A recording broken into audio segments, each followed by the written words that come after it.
श्री स्वामी समर्थ. जय जय स्वामी समर्थ. श्रावण अमावस्येला पिठोरी अमावस्या म्हणतात. या वर्षी 2 तारखेला सोमवारी पिठोरी अमावस्या आहे. परंपरेनुसार या दिवशी बैलांची पूजा केल्यानंतर आई आपल्या मुलांना वाण देते. पिठोरी व्रत करून आई पक्वान्न तयार करते आणि ते डोक्यावर घेऊन अतिथी कोण असे विचारते. तेव्हा मुलं मी आहे असे आपले नाव सांगून पक्वान्न मागील बाजूने स्वतःकडे घेतात. पिठोरी अमावस्येला वंशवृद्धीसाठी ही पूजा करण्यात येते, म्हणूनच याला मातृदिन असेही म्हणतात. पिठोरीची कहाणी. आटपाट नगर होतं. तिथं एक गरीब ब्राह्मण राहत होता. त्याच्या घरी श्रावणातल्या अवसेच्या दिवशी वडिलांचे श्राद्ध असे. इकडे दरवर्षी काय होई, ज्या दिवशी श्राद्ध त्या दिवशी सकाळपासून त्याच्या सुनेचे पोट दुखू लागे व ब्राह्मण जेवायला बसण्याच्या वेळेस बाळंत होऊन पोर मरून जाई. असं झालं म्हणजे ब्राह्मण तसेच उपाशी जात. असे 6 वर्ष झाले. 7व्या वर्षीही तसंच झालं. तेव्हा सासरा रागावला. ते मेलेले पोर तिच्या ओटीत घातले. तिला रानात हाकलून लावलं. पुढे जाता जाता ती एका मोठ्या अरण्यात गेली. तेथे तिला झोटिंगाची बायको भेटली. ती म्हणाली, बाई बाई, तू कोणाची कोण? इथे येण्याचे कारण काय? आलीस तर तशी लवकर जा, नाहीतर माझा नवरा झोटिंग येईल आणि तुला मारून खाऊन टाकील. तेव्हा ब्राह्मणाची सून म्हणाली, तेवढ्याकरताच मी इथे आले आहे. झोटिंगाची बायको म्हणाली, बाई बाई, तू इतकी जीवावर उदार का? तशी ब्राह्मणाची सून आपली हकीकत सांगू लागली. ती म्हणाली, मी एका ब्राह्मणाची सून. दरवर्षी मी श्रावणी अवसेच्या दिवशी बाळंत होते व मूल मरून जाते. त्याच दिवशी आमच्या घरी माझ्या आजी सासऱ्यांचे श्राद्ध असे.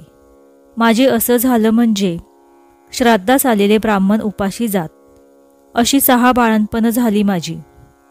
7व्या खेपेला सुद्धा असंच झालं. तेव्हा मामंजींना माझा राग आला. ते मला म्हणाले, माझा बाप तुझ्या बाळंतपणामुळे 7 वर्षे उपाशी राहिला, म्हणून तू आता घरातून चालती हो. असं म्हणून हे मेलेलं मूल माझ्या ओटीत घातलं आणि मला घालवून दिलं. नंतर मी इथे आले. आता जगून तरी काय करायचे आहे असं म्हणून रडू लागली. तशी झोटिंगाची बायको तिला म्हणाली, बाई, तू भिवू नकोस, घाबरू नको, अशीच थोडी पुढं जा. तिथं तुला एक शिवलिंग दृष्टीस पडेल. बेलाचे झाड लागेल. तिथे एका झाडावर बसून राहा. रात्री नागकन्या, देवकन्या, 7 अप्सरा बरोबर घेऊन तिथे पूजेला येतील. पूजा झाल्यावर खीरपुरीचा नैवेद्य दाखवतील आणि अतिथी कोण आहे म्हणून विचारतील. असे झाल्यावर मी आहे म्हणून म्हण. त्या तुला पाहतील. कोण कोटची म्हणून चौकशी करतील. तेव्हा तू सगळी हकीकत त्यांना सांग. ब्राह्मणाच्या सुनेने बरं म्हटलं. तिथून उठली आणि पुढं गेली. पुढे गेल्यावर तिला एक बेलाचे झाड दिसले. तिथेच ती उभी राहिली. इकडे तिकडे पाहू लागली. तो जवळच एक शिवलिंग दृष्टीस पडले. तशी ती शेजारच्या झाडावर बसून राहिली. इतक्यात रात्र झाली. तशी नागकन्या, देवकन्या आणि 7 अप्सरांच्या स्वाऱ्यासुद्धा आल्या. त्यांनी शिवलिंगाची पूजा केली, नैवेद्य दाखवला आणि अतिथी कोण आहे म्हणून विचारलं. त्याबरोबर ती खाली उतरली. मी आहे म्हणून म्हणाली. तेव्हा सगळ्यांनी मागे पाहिलं. त्यांना आश्चर्य वाटलं. तिची कोण कुठली म्हणून चौकशी केली. तिनं सर्व हकीकत सांगितली. नागकन्या, देवकन्यांनी तिच्या मुलांची चौकशी केली. तेव्हा अप्सरांनी ती दाखवली. पुढे त्यांना तिच्या 7 मुलांना जिवंत केलं आणि तिच्या हवाली केलं. पुढे तिला हे व्रत सांगितलं.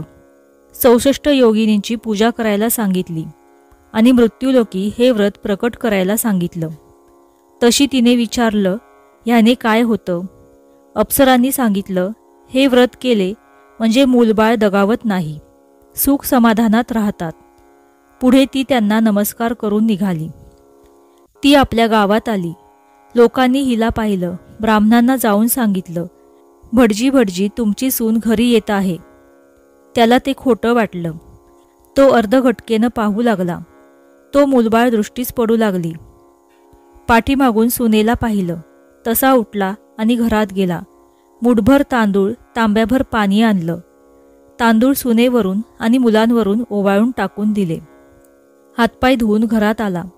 सर्व हकीकत सुनेला विचारली. तिनं ती सारी सांगितली. पुढे सर्वांना आनंद झाला आणि मुलाबाळांसहित सुखाने ती नांदू लागली. ही 60 उत्तराची कहाणी 5 उत्तरी सुफळ संपूर्ण. ही मुलांना दीर्घायुष्य मिळावे यासाठी साजरी करण्यात येत असून या दिवशी सायंकाळी अंघोळ करून 8 कलश स्थापित केले जातात. त्यावर पूर्ण पात्रे ठेवून ब्राह्मी, माहेश्वरी व इतर शक्तींची पूजा केली जाते.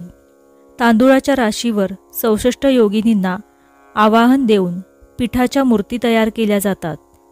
तसेच पिठाने तयार केलेल्या पदार्थांचाच नैवेद्य दाखवण्यात येतो.